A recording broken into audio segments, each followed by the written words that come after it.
siquiera ganancia, tiene déficit porque puede comprar menos. Sí. ¿Por qué la reforma laboral sigue detenida? Para evitar esas grandes dispersiones o disparidades de salarios de ingresos. Los sindicatos magisteriales y de la burocracia sí tienen garantizados ingresos, compensaciones cada fin de año hacia arriba, y el trabajador no.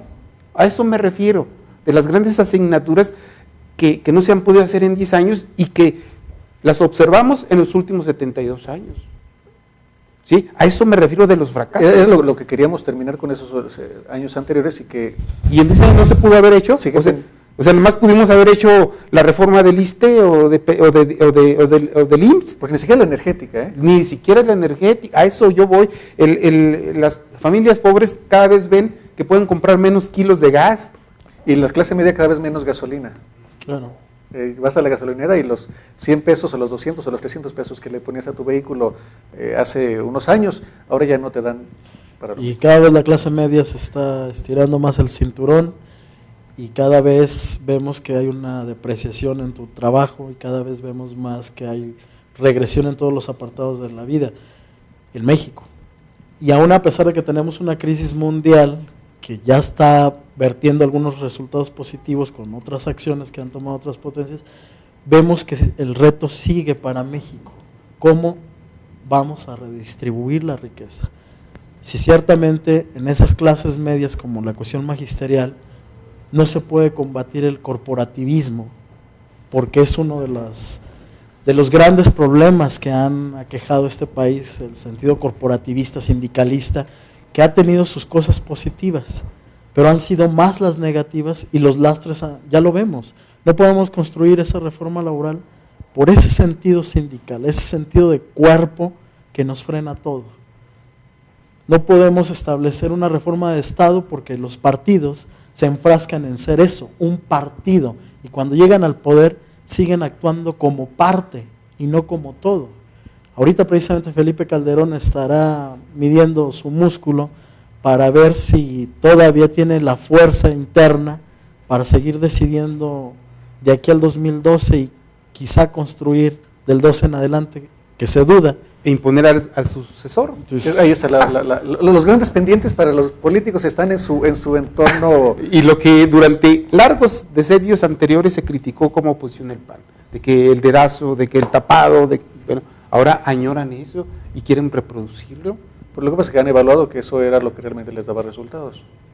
Pues sí, pero dentro de una sociedad chaparra, antidemocrática, Mariano. Así evaluamos nosotros y así más o menos evalúa la gente también a estos gobiernos, a estas administraciones en estos 10 años. Quisiera, si ustedes me lo permiten, comentar, o que nos comenten ustedes, cómo evalúan a estos 10 años o a estos últimos años en general desde fuera del país, cómo se les evalúa desde allá, a propósito de esa otra noticia, el tema de las filtraciones y el Wikileaks y demás. Luis Miguel, tú tienes experiencia en estos temas. Ay, pues no sabré decirlo. Información, el que la información fluya. Claro. Precisamente a colación de lo que decías, Mariano, del Wikileaks, hay algo importante que resaltar. No somos prioridad como país para Estados Unidos. Es más prioridad Hugo Chávez, es más prioridad los vaivenes emocionales de la presidenta de Argentina que el narcotráfico que hay en México. Es una realidad. El tráfico de armas entre la frontera de México. Así es, esa es una realidad y seguimos posicionándonos como esa parte trasera de un patio, de una casa, donde no aspiramos a hacer ni la recámara, ni la cocina, ya no puedo decir ni la sala o el front door, pero lo importante es de que México, si en antaño guardaba una posición de interlocución, por ejemplo en el hemisferio, respecto a la ONU, respecto a Estados Unidos, pues hoy esa posición de interlocución está perdida. Ahorita acabamos de ver una cumbre del clima en Cancún que en términos reales no sirvió de mucho. ¿Por qué? Porque los que deben de signar un acuerdo para disminución de partículas de ozono no quisieron entrarle. Y esto en materia de política exterior se convierte verdaderamente en un fracaso. La posición que guarda México referente a la Unión Europea, pues está ahorita a la izquierda. ¿Por qué? Porque las prioridades de la Unión Europea es solventar las crisis de los Estados miembros.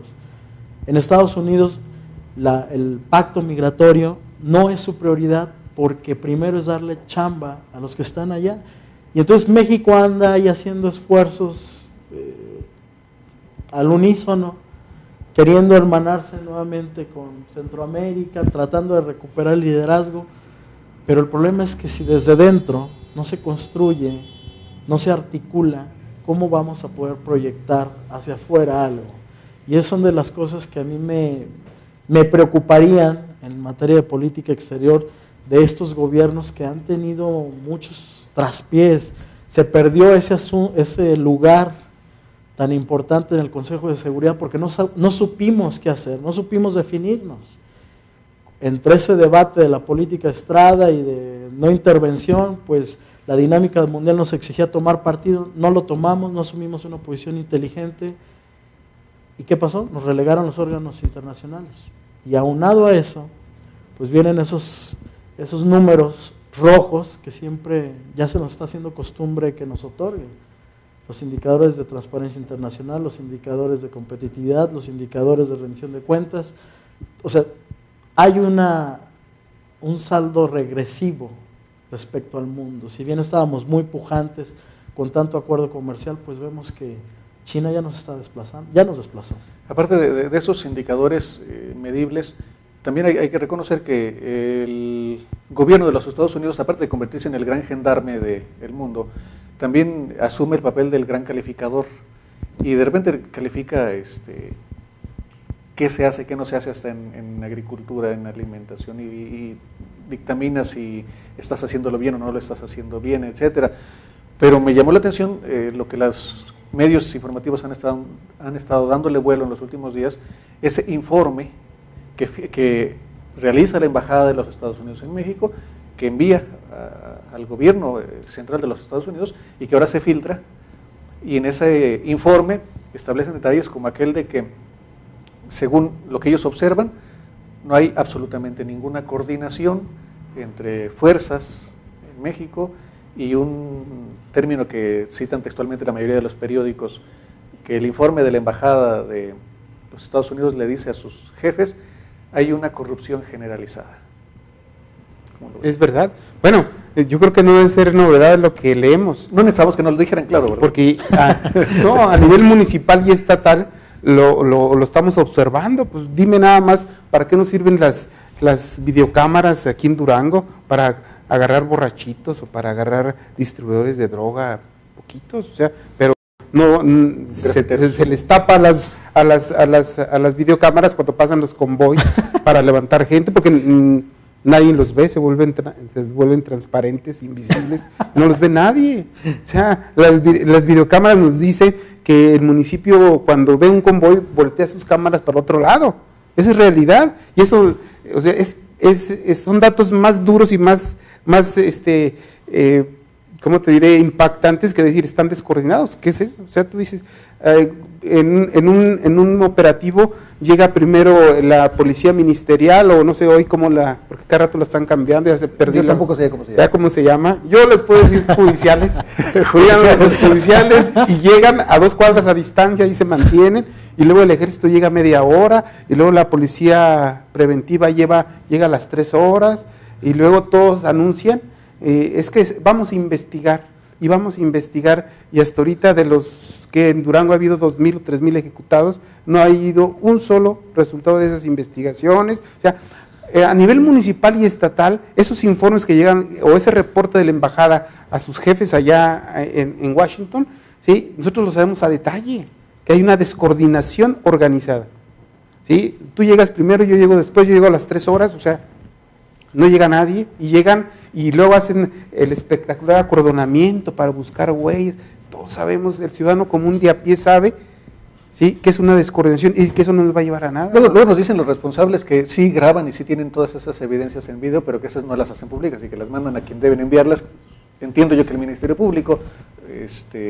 A mí como ciudadano me importa que den resultados con esas videograbaciones, con ese equipo que a nosotros nos costó. Que lleguen a tiempo por lo menos.